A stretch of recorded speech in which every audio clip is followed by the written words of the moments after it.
The year is 1982, and along the banks of a river in Washington state, a young boy fishing with his brother spots something in the water that will haunt the Pacific Northwest for the next 20 years. It is not a fish. It is the body of a teenage girl. Within days, more bodies surface, in the same river, in the same brutal pattern, and detectives realize, with a growing sense of dread, that they are not looking at an isolated tragedy, they are looking at the beginning of something far worse, something that will not stop. For 2 decades, somewhere out there, walking among ordinary people, going to work, coming home to his family, is a man who kills without hesitation, and without remorse, a man so ordinary, so unremarkable, that he will slip through the hands of investigators again and again and again. His name is Gary Ridgway, and by the time he is finally caught, he will confess to more murders than any serial killer in American history. This is the story of the Green River Killer. Let's go back to the beginning. Gary Leon Ridgway was born in 1949 in Salt Lake City, Utah, to the outside world. His childhood looked unremarkable.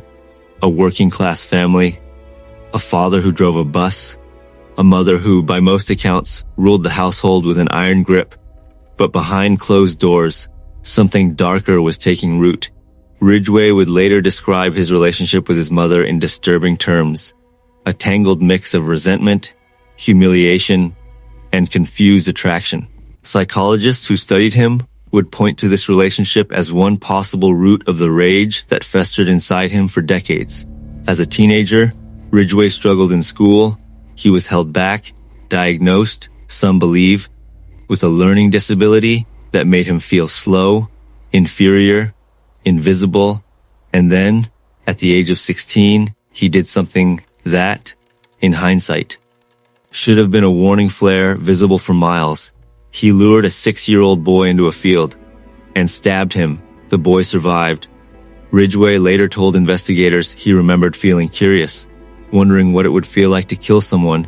No formal psychological intervention followed. No lasting consequence. The incident faded, buried beneath the ordinary noise of a teenage life. And Ridgway moved forward, seemingly unbothered, into adulthood. He joined the Navy, served during the Vietnam era, came home, and settled into a job painting trucks at a Kenworth factory in Washington state, a job he would hold, almost without interruption, for over 30 years. To his coworkers, Ridgway was quiet, a bit odd, maybe, religious even.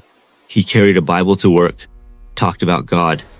Some described him as a Jehovah's Witness who took his faith seriously. He married, divorced, married again, divorced again, married a 3rd time. And in the gaps between those marriages, in the quiet hours after his shift ended, Gary Ridgway was doing something almost unimaginable. He was hunting. His targets were young women, many of them runaways, many of them working as prostitutes along Pacific Highway South, a stretch of road in the Seattle suburbs notorious for the vulnerability of the women who walked it. Ridgway understood something chilling about his victims. He knew that society had already, in a sense, looked away from them. He later admitted, in his own words, that he believed he could kill as many as he wanted, because he thought no one would notice they were missing, and even if they did, he believed police wouldn't work very hard to find out what happened. It is one of the most disturbing confessions in the entire case, not because it revealed a moment of violence, but because it revealed a calculated, cold assessment of who society valued and who it didn't. The first body was found in July of 1982. A young woman, strangled, discovered in the Green River, then another, and another. By the end of that first summer, 5 bodies had been pulled from the same stretch of water. Detectives gave the case a name that would come to define an entire era of unsolved terror in the Pacific Northwest, the Green River Killer. At this point, investigators didn't know who they were hunting. They didn't know how many more victims there would be. They didn't know that the man responsible was already, quietly, blending back into ordinary life, clocking in for his shift at the truck factory, sitting in church pews, coming home to dinner. They had no idea that the true number of victims would eventually climb into the dozens, making this, by confirmed confession. The deadliest serial murder case in American history, and they had absolutely no idea that the man they would eventually arrest had already crossed their radar once before and walked away free to kill again. That is where our story turns next. By the mid-1980s, the Green River Task Force was one of the largest serial murder investigations in American history. Dozens of detectives, mountains of paperwork, thousands of tips pouring in from a terrified public, and somewhere in that mountain of paper was a name that should have ended everything much sooner. Gary Ridgway. In 1983, just a year after the first bodies were discovered, police brought Ridgway in for questioning. A woman who'd survived an encounter with him had come forward. She described a man who'd tried to choke her during what was supposed to be a routine transaction. She'd fought back, she'd escaped, and she'd given police his name. It should have been the break the task force needed. Instead, it became the first of many missed opportunities. Ridgway denied everything. He was calm, methodical, unshaken. And without a body, without physical evidence tying him directly to a murder, detectives had nothing solid enough to hold him. He walked out of that interview a free man. And he kept killing. In 1984, he passed a polygraph test, a lie detector exam that, to this day, remains one of the most chilling footnotes in the entire case. Think about that for a moment. A man responsible for dozens of murders sat in a chair, wired to a machine designed to detect deception, and passed. Investigators would later theorize that Ridgway's seeming lack of guilt, his flat, almost detached emotional register, may have allowed him to slip past the test's ability to detect a lie. Some killers, psychologists suggest, simply do not experience the physiological stress response the polygraph is built to catch, because on some fundamental level, they don't feel they've done anything wrong. Meanwhile, the body count kept rising. Women vanished from Pacific Highway South, their remains turning up months, sometimes years later, in wooded ravines, near rivers, scattered across King County in clusters that seemed almost deliberately designed to confuse investigators, and in a twist that still unsettles true crime historians today. In 1984, investigators facing a wall of dead ends made an extraordinary decision. They wrote to Ted Bundy. Bundy, on death row in Florida for his own string of murders, had once studied criminal justice. He understood, perhaps better than anyone alive, how a predator like this might think. Detectives asked for his insight, and Bundy, animated by the opportunity to analyze another killer's psychology, obliged. He theorized that the killer might be revisiting the body dump sites, that he might feel a compulsion to return to his victims. It was a strange, almost surreal collaboration. One monster consulted to help catch another, and while it didn't crack the case, it added to the growing mythology of an investigation that seemed cursed to fail. Years passed. The task force shrank. Funding dried up. Detectives who'd spent their careers on the case retired, died, moved on. The public's attention drifted to other headlines, other tragedies. But the Green River Killer case never officially closed. Because somewhere, in evidence lockers across King County, small samples remained, biological evidence collected from crime scenes, preserved, waiting for science to catch up. And in the late 1990s, it finally did. A new technology was transforming criminal investigations across the country, a technology that could take a single microscopic sample and turn it into an unshakable, undeniable identification. DNA analysis. In the year 2001, investigators quietly submitted old evidence for DNA testing, a saliva sample collected from Ridgway decades earlier during that same 1983 interview. It had simply been sitting in storage, an artifact of an investigation that had gone cold. They compared it against genetic material recovered from several of the victims, and what came back stopped the entire task force cold. A match, not a coincidence, not a probability. A match, precise enough to hold up in any courtroom in the country. After nearly 20 years, after thousands of interviews, false leads, and painful dead ends, after a polygraph test that had once cleared him, investigators finally had what they needed. On November 30th, 2001, detectives arrived at the Kenworth truck factory where Gary Ridgway had worked, quietly and without incident for decades. They arrested him as he left his shift. His co-workers, when they heard the news, were stunned. The quiet man who talked about God, who painted trucks, who seemed almost forgettable in his ordinariness. That man was the Green River Killer. But his arrest was only the beginning of the next chapter, because what investigators didn't yet know was just how many women Gary Ridgway had actually killed. And the answer, when it finally came, would be almost impossible to comprehend. In the months following his arrest, Gary Ridgway sat across from detectives in a small interrogation room, and something remarkable happened. He started talking.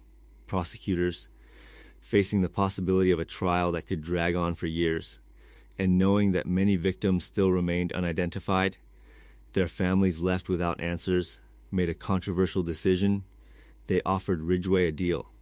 If he agreed to confess fully, to lead investigators to every body he could remember, to provide the truth that only he possessed, prosecutors would take the death penalty off the table. It was an agonizing choice for the families involved. The idea of allowing a confessed serial killer to escape execution felt, to many, like an injustice almost too painful to accept. But there was a greater goal at stake: closure, for parents who had spent decades not knowing whether their daughters were alive or dead, for siblings who had aged into middle age, still checking missing persons databases out of habit. Ridgway accepted the deal. And what followed was one of the most extensive serial killer confessions in American history. Over the course of hundreds of hours of interviews, Ridgway calmly, methodically walked detectives through murder after murder. He drew maps from memory. He described locations with unsettling precision. Despite the years that had passed, in several cases, he led investigators directly to remains that had never been found. His descriptions of his own crimes were delivered with an emotional flatness that disturbed even veteran detectives. He spoke about ending human lives the way another person might describe a routine task at work. When asked why he'd killed so many, his answer became one of the most quoted, most chilling statements in the entire case. He said he viewed himself as performing a kind of service. Targeting women he believed society had already discarded, it was not an expression of remorse, it was closer to a justification, a worldview so distorted that he had convinced himself his victims somehow mattered less. In 2003, Gary Ridgway pleaded guilty to 48 counts of aggravated first-degree murder. At the time, it made him the most prolific confessed serial killer in United States history. But even that staggering number, investigators believed, was incomplete. Ridgway himself admitted he had lost count. He told detectives he believed the true number was closer to 60, perhaps even higher, so many victims across so many years that even the killer himself could no longer keep them straight. At his sentencing hearing, something extraordinary took place. One by one, family members of his victims stood before him, mothers, fathers, sisters, daughters, who had grown up without their mothers. They spoke of the decades of anguish, the sleepless nights, the not knowing that had defined so much of their lives. Ridgway sat largely silent, his expression, by most accounts, unreadable. Then one father did something no one expected. Robert Rule, whose daughter Linda had been murdered by Ridgway in 1982, stood before the man who killed his child, and instead of condemning him, he offered him forgiveness. He told Ridgway that he did not know him, but he knew the God he claimed to serve. And that God, he said, asks for forgiveness of those who wrong us. It was a moment that stunned the courtroom. A moment of grace inside a case defined almost entirely by darkness. Ridgway was ultimately sentenced to 48 consecutive life sentences without the possibility of parole. But the story didn't end there, because in the years that followed, one more piece of the puzzle would fall into place. A piece that had haunted investigators since the very beginning of the case, decades earlier, in 1983. When they'd first brought Ridgway in for questioning and let him walk free, there was a reason he'd nearly slipped away completely, and that reason reveals something deeply unsettling about how predators like Ridgway are able to operate, undetected, for so long. To understand how Gary Ridgway evaded capture for nearly 2 decades, you have to understand something uncomfortable, something that goes beyond one man's cunning.